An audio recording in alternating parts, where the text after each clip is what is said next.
चलते स्टार्ट करते हैं। गुड इवनिंग सभी को, गुड इवनिंग सभी को, जय हिंद सभी को, राधे राधे, खुश रहिए सभी लोग। चलिए तो यहाँ पर स्टार्ट करते हैं। पहले हिस्ट्री पढ़ेंगे 25 क्वेश्चन, फिर 25 क्वेश्चन आपके ज्योग्राफी के पढ़ेंगे, ठीक है। चलिए गुड इवनिंग, गुड इवनिंग। पहला प्रश्न आपका दिया है कि ताम्र समकाल में महाराष्ट्र के लोग मृतकों को घर के फर्श के नीचे किस तरह रख कर दफनाते थे। देखो आपसे पूछा गया है महाराष्ट्र के लोग, है ना।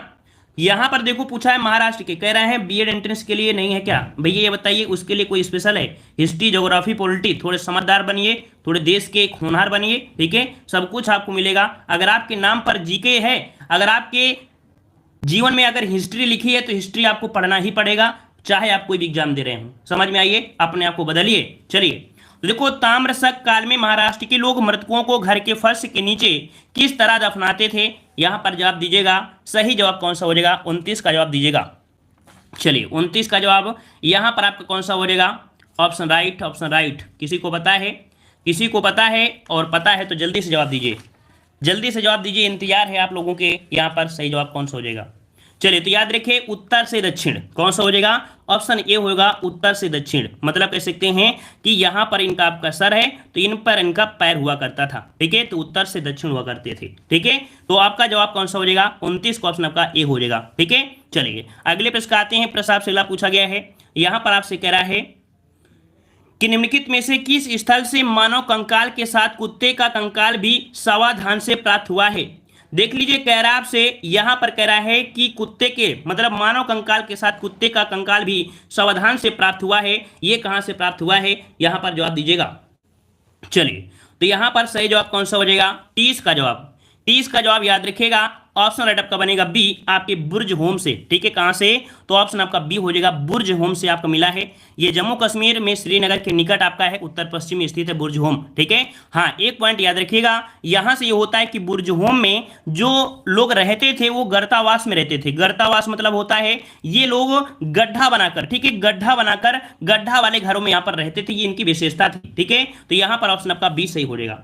अगले प्रश्न आते हैं। प्रश्न आपसे अगला पूछा गया है, यहां पर आपसे कह रहा है कि निम्नलिखित में से किस स्थान पर मानव के साथ कुत्ते को दफनाए जाने का साक्ष्य मिला है। मानव के साथ कुत्ते को दफनाए जाने का जो साक्ष्य मिला है ये आपके कहां से मिला है? तो अभी आपने पढ़ा कहां से? तो आपके बुर्ज होम से। ऑप्शन आपका यहां पर ए सही हो जाएगा, ठीक है। चलिए अगले प्रश्न आते हैं। प्रश्न आपसे अगला पूछा गया है, कह रहा आपसे यहां पर कि गर्त आवास के साक्ष्य प्राप्त हुए हैं कहां से। गर्त आवास के साक्ष्य जो प्राप्त हुए हैं कहां से प्राप्त हुए हैं? अभी हमने बताया गर्तवास मतलब होता है ये लोग गहरे गड्ढे में रहा करते थे, ठीक है। और गहरे गड्ढे में रहते थे कौन, कहां से? तो आपके बुर्ज होम से। ऑप्शन आपका ए हो जाएगा। इतने ही प्रकार से क्वेश्चन आपको पूछे जाएंगे बुर्ज होम वाले से, ठीक है। अगला प्रश्न आपका दिया है कि विंध्य क्षेत्र के किस शिलाश्रय से सर्वाधिक मानव कंकाल मिले हैं। याद रखिए, विंध्य क्षेत्र में से किस शिलाश्रय से सर्वाधिक मानव कंकाल जो मिले हैं, सर्वाधिक मानव कंकाल मिले हैं, कहां से मिले हैं? यहां पर जवाब दीजिए 33 का जवाब। तो याद रखिए, यहां पर ऑप्शन राइट आपका बनेगा, यहां पर ऑप्शन राइट आपका बनेगा ऑप्शन डी, आपके लेक हिया से। कहां से है? लेक हिया से। 33 का ऑप्शन आपका हो जाएगा डी, लेक हिया से मिले हैं। और याद रखिए, लेक हिया से आपके कितने मिले हैं? तो 27, ठीक है, 27 मानव कंकाल यहां से प्राप्त किए गए हैं। ऑप्शन राइट आपका यहां पर डी सही हो जाएगा, ठीक है। अगले प्रश्न आते हैं। प्रश्न आपसे अगला पूछा गया है, कह रहा आपसे भारतीय पुरातत्व सर्वेक्षण अर्थात जो विभाग है मंत्रालय में से किसका संलग्न करता है। जो भारतीय पुरातत्व सर्वेक्षण है इसका, ये कह सकते किसका संलग्न करता है? ये जो करता है किसका करता है? तो आपकी संस्कृति। ऑप्शन आपका 34 का हो जाएगा ए नंबर। ये जो आपका है ऑप्शन आपका ए हो जाएगा। मतलब कह सकते हैं ये भारतीय पुरातत्व सर्वेक्षण संस्कृति मंत्रालय के अधीन एक विभाग है, ठीक है। संस्कृति मंत्रालय के अधीन एक क्या है? आपका विभाग है। तो आपका जवाब यहाँ पर ए सही हो जाएगा, ठीक है। अगला प्रश्न आपसे पूछा गया है, कह रहा आपसे यहाँ पर कि भारतीय पुरातत्व का जनक किसे कहा जाता है। ये सभी प्रश्न आपके पूछे गए हैं, ठीक है। चलिए, एक दिन पढ़ने से कुछ नहीं होगा, डेली पढ़ेंगे तो आपको कुछ ना कुछ बन जाओगे, ठीक है। चलिए, तो भारतीय पुरातत्व का जनक किसे कहा जाता है? चलिए, इधर उधर भटकने से कोई मतलब नहीं होता है, ठीक है। चलिए, तो यहां पर याद रखिए, ऑप्शन राइट आपका बनेगा। यहां पर 35 में कुछ लोगों का जवाब आ गया है, आपका ए आया है, बिल्कुल सही है, अलेक्जेंडर कनिंघम, ठीक है। अलेक्जेंडर कनिंघम जो कह सकते हैं ब्रिटिश सेनाधिकारी के रूप में बंगाल इंजीनियर के साथ काम कर रहे थे, तैनात किए गए थे, ठीक है। इनको कहा जाता है, आपका ए हो जाएगा। अगला प्रश्न आपसे पूछा गया है, यहां पर कह रहा है कि राष्ट्रीय मानव संग्रहालय कहां पर है? राष्ट्रीय मानव संग्रहालय कहां पर है? जवाब दीजिएगा। तो आपका जवाब हो जाएगा सी, आपके भोपाल में। जिसका जवाब सी आया है बिल्कुल सही है, यहां पर भोपाल में है। भोपाल कहां पर? आपके मध्य प्रदेश में है। ठीक है, अगला प्रश्न आपसे पूछा गया है, कह रहा आपसे यहां पर, कह रहे मानव समाज विलक्षण है क्योंकि वह मुख्यतः आश्रित होता है। मानव समाज विलक्षण है क्योंकि वह मुख्य आश्रित होता है। किस पर आश्रित होता है? ये क्वेश्चन जो है काफी अच्छा है। याद रखिए, जो भी मनुष्य होता है अपना, अगर वो मतलब कह सकते हैं कि अगर पैसा होता है उसके साथ तो अपने माहौल में ढलता है। गरीब होगा तो भी पैसे को भागेगा, अमीर होगा तो पैसे के, मतलब हर प्रकार से देखा जाए तो अर्थव्यवस्था पर आधारित है। पैसा होता है तो थोड़ा स्टैंडर्ड रूप में जीने लगता है, पैसा नहीं होगा उसी में एडजस्ट कर लेगा। गरीब लोग होंगे, पैसे कमाएंगे पूरा खत्म कर देंगे। मतलब क्या होता है, जो भी आपका होता है ये स्टैंडर्ड लोग होते हैं, अपने अर्थव्यवस्था पर होते हैं, मतलब पैसा के ऊपर डिपेंड होता है। ऑप्शन बी हो जाएगा अर्थव्यवस्था। अगला प्रश्न आपका दिया गया है, कह रहा है हड़प्पा निम्नलिखित में से किस सभ्यता से संबंध है? हड़प्पा किस सभ्यता से संबंधित है? यहां पर बताइए, हड़प्पा निम्नलिखित में किस सभ्यता से संबंधित है? चलिए यहां पर 2 का जवाब दीजिएगा। 2 का सही जवाब कौन सा बनेगा? चलिए 2 नंबर की बार बात करते हैं। तो हड़प्पा जो आपकी है सिंधु घाटी सभ्यता से जवाब आ रहा है, कुछ लोगों का नहीं, सब लोगों का आ रहा है। ऑप्शन आपका बी, सिंधु घाटी सभ्यता से, ऑप्शन आपका बी हो जाएगा। अगला प्रश्न आपसे पूछा गया है, कह रहा आपसे यहां पर सिंधु सभ्यता संबंधित है। बताइए भाई, सिंधु सभ्यता जो संबंधित है वो आपकी किससे संबंधित है? चलिए यहाँ पर जवाब दीजिए, फटाफट जवाब दीजिए। देख ले रहे हैं किसका जवाब सही आ रहा है और किसका जवाब फास्ट आ रहा है। चलिए प्रभात कुमार जी का ए नंबर तुरंत आ गया है, बीपी वर्मा का भी आया है। चलिए काफी लोगों का आ गया है। सिंधु सभ्यता जो संबंधित है, याद रखिए ये आद्य ऐतिहासिक युग से। किससे है? आद्य ऐतिहासिक से। अब समझ लीजिएगा आपका जवाब क्या होगा, बी आपका सही हो जाएगा। जिसका जवाब बी है आपका हो जाएगा आद्य ऐतिहासिक युग से संबंधित है। ठीक है ना। चलिए अगला प्रश्न आपसे पूछा गया है, कह रहा आपसे यहाँ पर कि सिंधु घाटी की सभ्यता गैर आर्य थी क्यों? सिंधु घाटी की सभ्यता गैर आर्य थी। गैर आर्य मतलब ये हुआ कि सिंधु घाटी जो आर्य लोग हुआ करते थे, आर्य लोग, तो आर्य लोग ग्रामीण थे। आर्य लोग कैसे थे? ग्रामीण थे। ग्रामीण लोग हुआ करते थे, जो आर्य लोग थे ग्रामीण। लेकिन सिंधु घाटी सभ्यता कैसी थी? नगरीय सभ्यता थी। तो इसका मतलब है ऑप्शन आपका हो जाएगा ए नंबर आपका हो जाएगा। ठीक है, क्योंकि आर्य लोग कैसे थे? ग्रामीण थे, तो बिल्कुल सिंपल है, ऑप्शन आपका यहाँ पर ए हो जाएगा। अगला प्रश्न आपसे दिया गया है, कह रहा आपसे यहाँ पर सिंधु घाटी संस्कृति वैदिक सभ्यता से भिन्न थी क्यों? जो सिंधु घाटी सभ्यता थी, है ना, सिंधु घाटी सांस्कृतिक वैधता जो थी वैदिक सभ्यता से भिन्न थी क्यों? कह सकते हैं इसके पास विकसित शहरी जीवन की सुविधाएं थी, इसके पास चित्रलेखनी लिपि थी, इसके पास लोहे और रक्षा शास्त्रों का ज्ञान का अभाव था। यहाँ पर कह सकते हैं डी नंबर आपका सही हो जाएगा। ये सभी आपका हो जाएगा, ऑल हो जाएगा। ठीक है, चलिए अगला प्रश्न आपसे पूछा गया है, यहाँ पर आपसे कह रहा है कि हड़प्पा संस्कृत की जानकारी का प्रमुख स्रोत क्या है? जवाब दीजिए, हड़प्पा संस्कृत की जानकारी का प्रमुख स्रोत जो है वो आपका कौन सा है? यहाँ पर सही जवाब कौन सा हो जाएगा? चलिए 7 नंबर में 7 का जवाब डी आने शुरू हो गए हैं। यहाँ पर विपिन जी हैं और आपके सागर और भी काफी लोगों के हैं। चलिए प्रयास अच्छा है और जवाब हो जाएगा पुरातात्विक खुदाई से। याद रखिए हड़प्पा संस्कृत की जानकारी का जो प्राप्त हुआ है कहां से? तो आपके पुरातात्विक खुदाई से। यहाँ पर ऑप्शन आपका ए सही हो जाएगा। ये हड़प्पा संस्कृत की बात किया है, अदर की बात नहीं किया है। ठीक है, अलग की बात नहीं किया है, क्योंकि जैसे ही आपके यहाँ पर कह सकते हैं ट्रेन बिछाने मतलब पटरी बिछाने के लिए क्या हुआ, पटरी बिछाने के लिए खुदाई हो रही थी, तो आपकी सबसे पहले खुदाई तो हुई थी, तो ऑप्शन क्या हो जाएगा, क्योंकि हड़प्पा की बात हो रही है।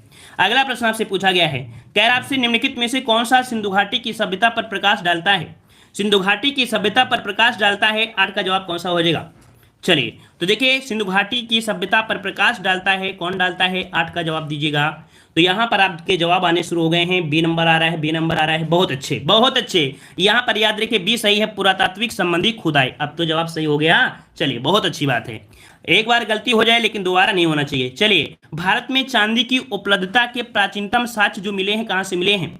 चलिए यहाँ पर भारत में चांदी की उपलब्धता के जो प्राचीनतम साक्ष्य हैं वो कहाँ से मिले हैं? 12 नंबर में चांदी बताइए, चांदी की कहाँ से मिले हैं? 12 का जवाब यहाँ पर कुछ लोगों का आ रहा है। चलिए आ रहा है तो देख लेते हैं। सर आप यहाँ पर आपका जवाब कौन हो जाएगा? ये हो जाएगा हड़प्पा संस्कृत। सर आप तारीफ बहुत खूबसूरत करते हैं, बहुत बहुत धन्यवाद। तारीफ करना पड़ता है ना। चलिए ए नंबर आपका हो जाएगा। अगला प्रश्न है कि हड़प्पा में मिट्टी के बर्तनों पर सामान्यतः किस रंग का उपयोग हुआ था? इस प्रश्न को हमने कल भी बताया था और आज आप लोगों को बिल्कुल सही होना चाहिए। हड़प्पा में मिट्टी के बर्तनों पर सामान्यतः किस रंग का उपयोग हुआ था? चलिए, तो यहाँ पर 13 का जवाब किसी का ए आ रहा है, किसी का सी भी आ रहा है। चलिए, यहाँ पर सबका आ रहा है, बहुत अच्छी बात है, सबका ए आ रहा है। देखो अभी किसी किसी का सी भी आ रहा है। याद रखिए लाल रंग का, कैसा लाल रंग का प्रयोग हुआ था, आपका जवाब हो जाएगा ए नंबर, लाल रंग का हुआ था। ठीक है, चलिए अगला प्रश्न आपसे पूछा गया है, क्या पूछा गया है, कह रहा है मूर्ति पूजा का आरंभ कब से माना जाता है। मूर्ति पूजा का आरंभ, मूर्ति पूजा का आरंभ जो माना जाता है कब से मनाता है, पूर्व आर्य से, उत्तर वैदिक काल से, या यहां पर एक और भी ऑप्शन है मौर्य काल से या कुषाण काल से। तो याद रखिएगा पूर्व आर्य काल से ही माना जाता है, इसका जवाब हो जाएगा ए नंबर। ठीक है, ए नंबर हो जाएगा, पूर्व आर्य काल से ही मूर्ति पूजा का आरंभ माना जाता है। इसका राइट आंसर आपका बनेगा कौन सा, ए नंबर आपका यहाँ पर सही हो जाएगा। ठीक है, और प्रचलन जो आपकी आई थी, प्रचलन जो आपका चला था वो सैंधव सभ्यता से पूरी तरीके से आपकी प्रचलन में आ गया था। ठीक है, चलिए अगला प्रश्न आपका दिया है, निम्नलिखित में से पशुओं में से किस एक का हड़प्पा संस्कृति में पाई मोहरों और टेराकोटा कलाकृतियों में निरूपण नहीं हुआ है। मतलब कह सकते हैं कि जो आपके यहाँ पर पशुओं जो मिले हड़प्पा संस्कृति में, है ना, मोहर में या टेराकोटा, टेराकोटा मतलब होता है जो आपकी पकी हुई मिट्टी होती है। ठीक है ना, तो वहां पर कह सकते हैं कि किसका उल्लेख नहीं किया गया है। चलिए, यहाँ पर राहुल वर्मा जी टी पिला रहे हैं, चाय पिला रहे हैं, बहुत बहुत धन्यवाद पूछने के लिए। चलिए यहाँ पर देखो आपका याद रखिए गाय, हाथी, गैंडा और आपका बाघ, यहाँ पर 15 का जवाब कौन सा होगा, यहाँ पर ये हो जाएगा गाय। गाय का उल्लेख नहीं मिला है, याद रखिए गाय का उल्लेख नहीं मिला है। यहाँ पर पूछा है हड़प्पा संस्कृति, हड़प्पा संस्कृति, यहाँ पर हाथी, गैंडा, बाघ, हिरण, भेड़िया, है ना, ये सभी का हुआ है। लेकिन गाय, गाय का जो महत्व दिया गया था वैदिक काल में, गाय का महत्व दिया गया है कहां पर, वैदिक काल में दिया गया था। इस कारण से आपका जवाब ए हो जाएगा। ठीक है, चलिए अगला प्रश्न आपसे पूछा गया है, यार आपसे यहां पर दिया है, निम्नलिखित में से कौन सा एक हड़प्पा स्थल नहीं है, कौन सा एक हड़प्पा स्थल नहीं है। ये तो आपका डेमो चल रहा है, ये समझिए आपका डेमो चल रहा है। अभी मैराथन क्लास होने वाली किसी दिन आपको हिस्ट्री की, पूरी मैराथन क्लास चलेगी। ठीक है, थोड़ा सा पढ़ लीजिए ताकि पता चल जाए, ऐसा नहीं कि बिल्कुल हवा में उड़ रहा है। चलिए, तो एक हड़प्पा स्थल नहीं है, चंदूदड़ो है, कोटदीजी है, सोहगौरा है और आपका देसलपुर है। 16 का जवाब कौन सा होगा, 16 का ऑप्शन आपको हो जाएगा सी, सोहगौरा। सोहगौरा ये हड़प्पा संस्कृति से संबंधित आपका नहीं है। सोहगौरा है कहां पर, सोहगौरा आपका पड़ता है यूपी में। कहां से पड़ता है, यूपी में पड़ता है। कहां पर, गोरखपुर, गोरखपुर में जो राप्ती नदी के किनारे बसा एक गांव है। ठीक है, गोरखपुर के पास में बसा हुआ एक गांव है जो आपका सोहगौरा है। ठीक है, चलिए अगले प्रश्न में देखो, मैराथन क्लास कराएंगे तब तक सरल बताएंगे। ठीक है, तब सरल क्वेश्चन होंगे, आज थोड़े टफ रहते हैं। चलिए यहां पर दिया है प्राचीनतम स्थल दिए हैं, पुरातात्विक खोज, मतलब किसकी खोज, यहां पर कौन सी खोज में क्या प्राप्त हुआ है। ठीक है, कहां से क्या प्राप्त हुई है देख लीजिएगा, मिलान करिए, जल्दी से मिलान करिए कौन सा हो जाएगा।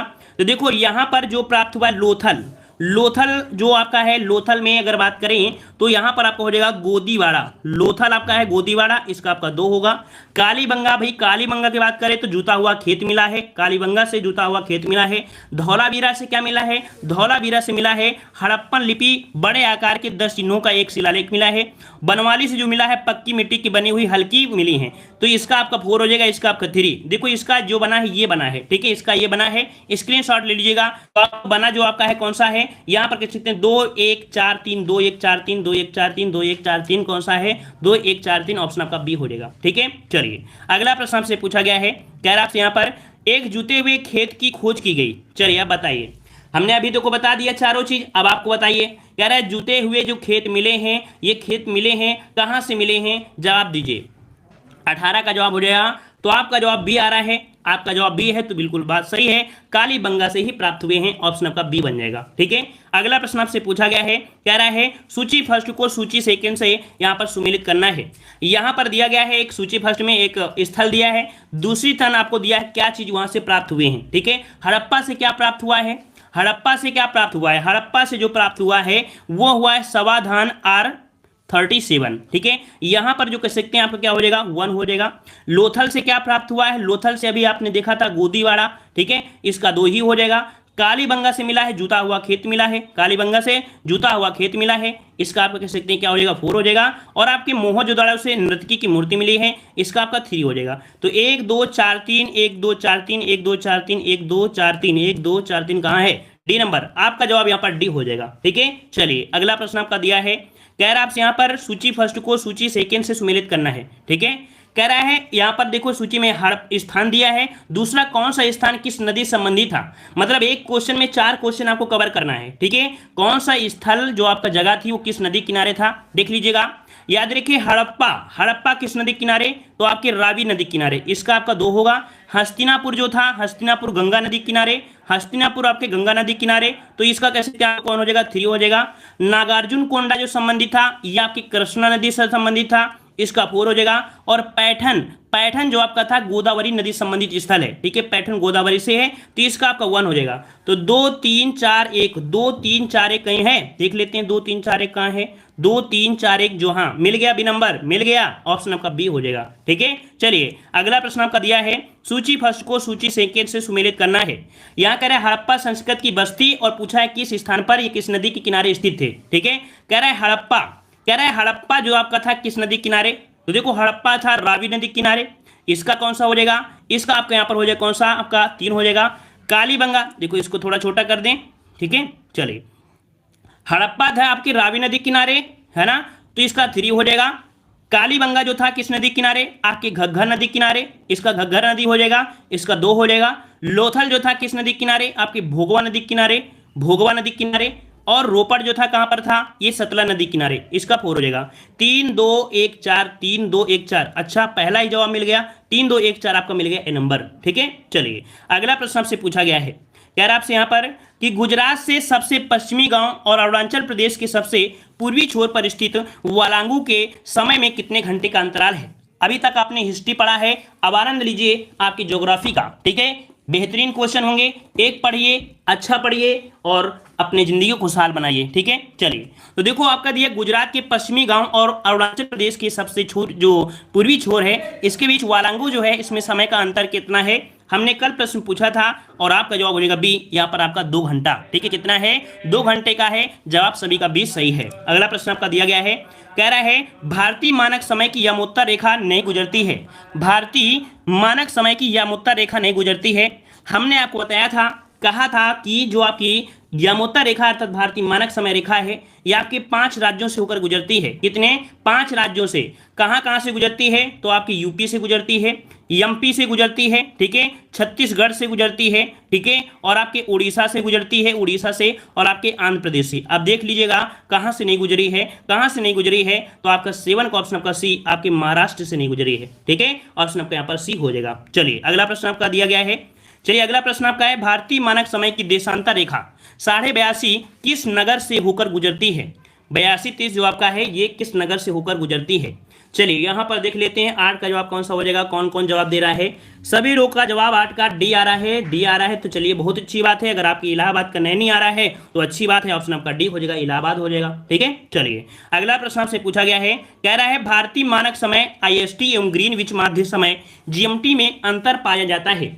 कितने समय का अंतर पाया जाता है, जवाब दीजिएगा, कितने समय का अंतर है। यहां पर याद रखेगा, देखो यहां पर जो आपका है, आपका 0 वाला ग्रीनविच हो गया, जैसे जैसे आगे बढ़ेंगे वो स्थान आपका बनता जाएगा जो कि आपके पॉजिटिव में, और कितना घंटा का, 5.5 घंटे का। तो आपका जवाब कौन सा हो जाएगा, यहां पर आपका बनेगा बी।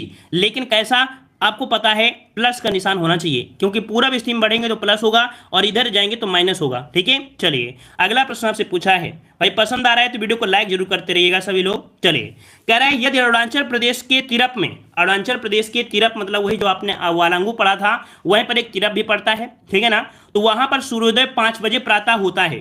तो गुजरात के कांडला में सूर्योदय किस समय होगा।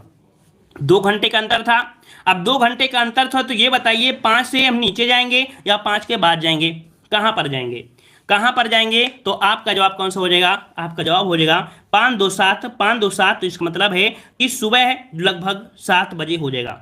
ऑप्शन राइट आपका यहाँ पर सी हो जाएगा, ठीक है। अगले प्रश्न आते हैं, प्रश्न आपसे अगला पूछा गया है, यहां पर देखो, यहां पर भारत के जो बिंदु हैं, यहां पर उत्तरी बिंदु जो आपका है वो आपका इंदिरा कौल है, जो सियाचिन में आपका है, जम्मू कश्मीर में, और आपका पूर्वी बिंदु जो आपका है वो आपका किबुथु है, जो कि आपके अरुणाचल प्रदेश में है, ठीक है। और आपके गुजरात में जो आपका पश्चिमी बिंदु है वो आपका ये बिंदु है, पश्चिमी बिंदु में गौर माता या गुहार माता, जो आपको गुजरात में पड़ता है। और एक आपका बिंदु है जो कि आपके दक्षिण में है, इंदिरा पॉइंट, जो कि आपके कहां पर है, ग्रेट निकोबार में है, ठीक है, ये आपका दक्षिण में है। और ये कन्याकुमारी है, जो मुख्य भूमि, अगर मुख्य लगा देता है तो आपको बताना है कन्याकुमारी। और कन्याकुमारी से क्वेश्चन होता है, ये अरब सागर है, ये बंगाल की खाड़ी है, ये आपका कह सकते हैं हिंद महासागर है। तीनों से मिलने वाला एक ही आपको है कन्याकुमारी, अर्थात तमिलनाडु मिलता है 3 महासागर से, याद रहेगा। चलिए अब जवाब दीजिए इसी से। चलिए कह रहा है कि भारत का सुदूरस्थ दक्षिणी बिंदु कौन सा है। चलिए बताइए कि सुदूरस्थ दक्षिणी बिंदु कौन सा है, 1 का जवाब दीजिए। 1 का सही जवाब कौन सा हो जाएगा। पूरी तरीके से आपको यहां पर कह सकते हैं मैप में भी दिखा देते हैं ताकि दिक्कत ना हो, पूरी तरीके से रट जाना चाहिए। ये छोटे छोटे क्वेश्चन नहीं है, ये एग्जाम में पूछे जाने वाले क्वेश्चन है। तो देखिए यहां पर जवाब आ रहा है भारत का सुदूरस्थ दक्षिणी बिंदु कौन सा है, यहां पर सही जवाब हो जाएगा दक्षिणी बिंदु पूछा है। दक्षिणी बिंदु सबका ए आ रहा है भाई, किसी का सी भी आ रहा है, मतलब अभी भी गलती कर रहे हो क्या।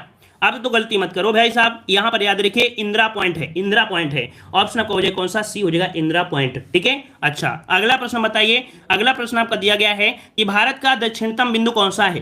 क्वेश्चन वही है लेकिन थोड़ा सा परिवर्तन है। यहां पर कह रहा है भारत का दक्षिणतम बिंदु कहां पर है, भारत का दक्षिणतम बिंदु कौन सा है। यहां पर दिया कन्याकुमारी, बड़ा निकोबार, लक्षद्वीप और आपका मद्रास। तो भाई यहां पर अदर में तो यहां पर आपको मिल जाएगा, तो आपका अंडमान निकोबार में देखो बड़ा निकोबार, अगर पूछे ग्रेट निकोबार या बड़ा निकोबार, बात तो वही है ना, तो ऑप्शन आपका बी हो जाएगा। उम्मीद है इससे ज्यादा कठिन प्रश्न आपको देखने को नहीं मिलेगा। आप कहीं भी बैठिए, किसी भी प्रकार, चाहे पीईटी दीजिए, चाहे बीएड एग्जाम दीजिए, चाहे कोई भी एग्जाम दीजिए, आपको इससे ज्यादा कठिन यहां से इस चैप्टर से नहीं मिलेगा। चलिए अगला प्रश्न आपका दिया है कि भारत के राज्यों का निम्नलिखित में से कौन सा एक युग्म सबसे पूर्वी और सबसे पश्चिमी राज्यों की इंगित करता है। सबसे पूर्वी और सबसे पश्चिमी बिंदु जो आपका इंगित करता है, किस किस को इंगित करता है।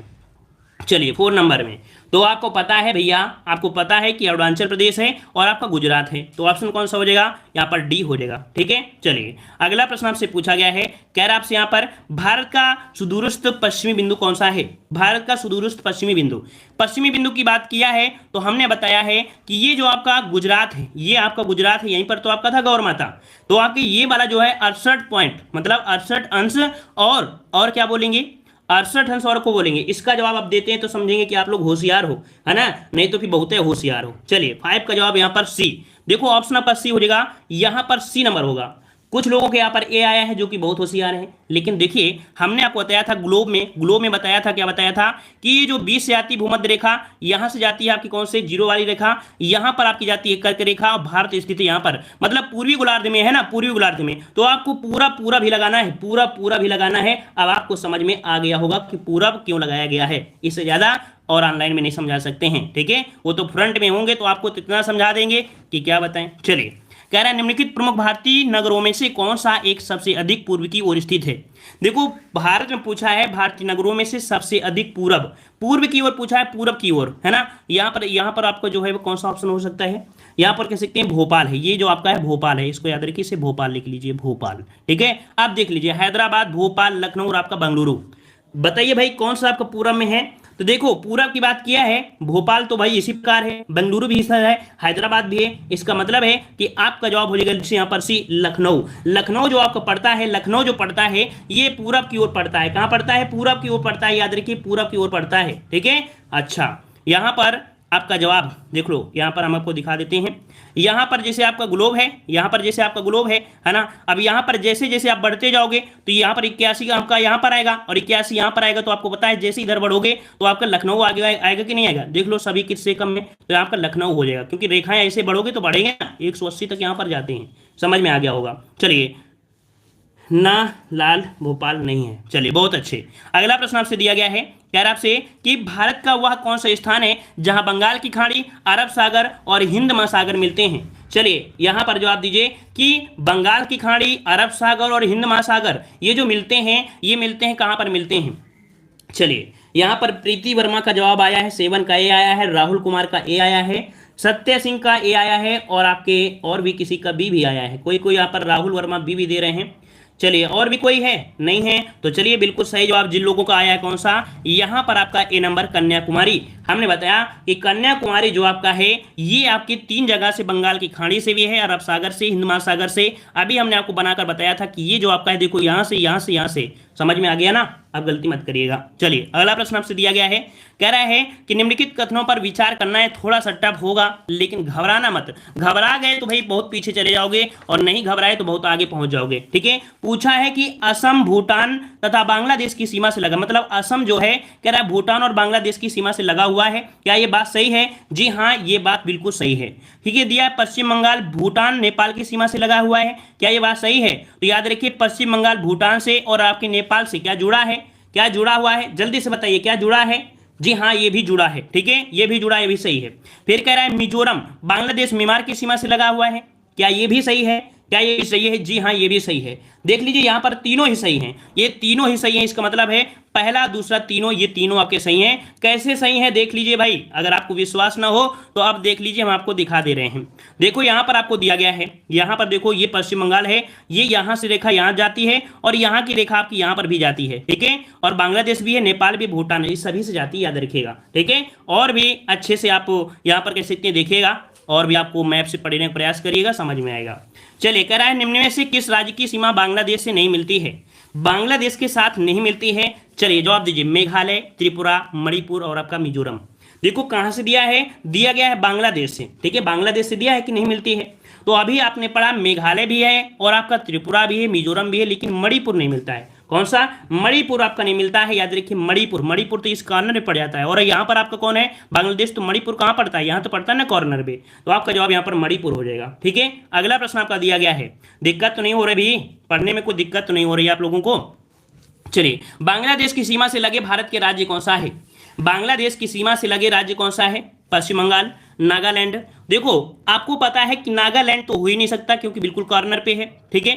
फिर आपका यहाँ पर दिया गया है नागालैंड, ये भी नहीं होगा, ठीक है। फिर आपको दिया गया है यहाँ पर नागालैंड, ये आपको दिया, ये भी नहीं होगा। इसका मतलब है कि यहाँ पर आपका जवाब कौन सा हो जाएगा? आपका सी हो जाएगा, ठीक है, सी हो गया। बस एक पॉइंट को समझना है, एक पॉइंट समझ गए तो समझो कि आप बहुत आगे पहुंचोगे। चलिए, कह रहा है किस भारतीय राज्य की सीमाएं भूटान के साथ नहीं मिलती हैं? भूटान के साथ सीमा नहीं मिलती है, यहाँ पर कौन सी है?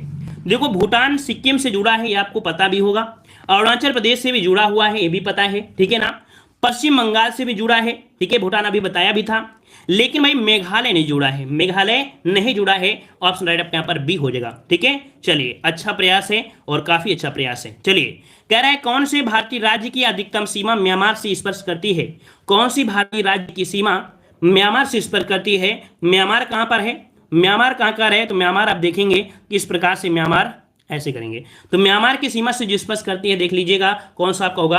तो म्यांमार की सीमा से स्पर्श करती करे, मणिपुर दिया है, फिर मिजोरम दिया है, नागालैंड दिया है, फिर आपका अरुणाचल प्रदेश। थोड़ा सा आपके लिए टफ हो सकता है, लेकिन कोई बात नहीं, हम है तो कोई चीज आपके लिए टफ नहीं होगी, ठीक है। देखो म्यांमार की सीमा से ये जो आपका कह सकते हैं ना अरुणाचल प्रदेश, ये अरुणाचल प्रदेश की सीमा यहाँ से म्यांमार वाला ये स्थिति आपकी है, ये म्यांमार यहाँ तक को छूता है, ठीक है। लेकिन मणिपुर जो आपका यहाँ पर है, फिर आपका दिया है कौन सा? आपका नागालैंड दिया है, मिजोरम उस पर नहीं। मेन कह सकते हैं कि यहाँ पर जो आपकी है ये यहाँ तक की आपकी सीमा को स्पर्श करता है। ऑप्शन आपका बी सही हो जाएगा, अरुणाचल प्रदेश, ठीक है। चलिए, अगला प्रश्न आपका दिया है, कह रहा है आपसे यहाँ पर निम्न से भारत के किस राज्य की सीमा म्यांमार उभयनिष्ठ नहीं है? मतलब म्यांमार की सीमा कहां से नहीं लगती है? म्यांमार की सीमा कहां से नहीं लगती है? तो देखो आपके अरुणाचल प्रदेश से लगती है, नागालैंड से भी है, मिजोरम से है। अच्छा, यहाँ पर कोई ऐसी दिक्कत तो क्या? चलिए, नागालैंड, मिजोरम, यहाँ पर शायद क्वेश्चन एक, यहाँ पर देखो, यहाँ पर कह सकते हैं क्वेश्चन में इसमें क्या दिक्कत है, इसमें नहीं होना चाहिए था, है ना, नहीं। इसके हिसाब से रुको, देखो 6 वाले में देखा जाए तो मणिपुर से है और आपका नागालैंड से है और आपका मिजोरम आपको यहाँ पर पड़ता है। देखो, और इस वाले में कह सकते हैं, देखो इसमें क्योंकि आपको पता है कि यहाँ पर कह सकते हैं, देखो असम से नहीं मिल पाती है ना, क्योंकि नागालैंड से भी है, मिजोरम से भी, अरुणाचल, याद रखिए उस वाले में थोड़ी दिक्कत थी, ठीक है। यहाँ पर असम से नहीं मिलती, देखो अरुणाचल से मिल रही है, नागालैंड से, मिजोरम से ऊपर वाले मिल रहे थे, उसमें हो सकता है कोई क्वेश्चन हो, मतलब क्वेश्चन कह सकते हैं उसमें नहीं होना चाहिए था, है ना, ठीक है। आप समझ गए होंगे कि उसमें नहीं होना चाहिए था, ठीक है। चलिए, अगला प्रश्न आपसे पूछा गया है, कह रहा है भारत के निम्नलिखित राज्यों में से कौन सा समूह पाकिस्तान से सीमा बनाता है? पाकिस्तान से सीमा जो बनाता है, कौन सा बनाता है? पाकिस्तान की सीमा, पाकिस्तान के साथ सीमा कौन सा बनाता है? यहां पर देख लीजिएगा, पाकिस्तान से। तो पाकिस्तान से आपके 4 राज्य हैं जो सीमा बनाते हैं, पाकिस्तान से 4 राज्य हैं जो सीमा बनाते हैं। कौन बनाता है? एक पंजाब, जम्मू कश्मीर, राजस्थान और आपका गुजरात। पंजाब, जम्मू कश्मीर, राजस्थान और आपका गुजरात, ठीक है। तो ऑप्शन कौन सा बनेगा? यहाँ पर आपका बी हो जाएगा, ठीक है, ऑप्शन आपका बी हो जाएगा। तो 8 का ऑप्शन कौन सा हो जाएगा? बी सही हो जाएगा, ठीक है। अच्छा, और यहाँ पर नेपाल के पड़ोसी भारतीय राज्यों का युग्म क्या है? नेपाल के पड़ोसी भारतीय राज्यों का युग्म क्या है? नेपाल के साथ जो पड़ोसी राज्य हैं वो आपके कौन से हैं?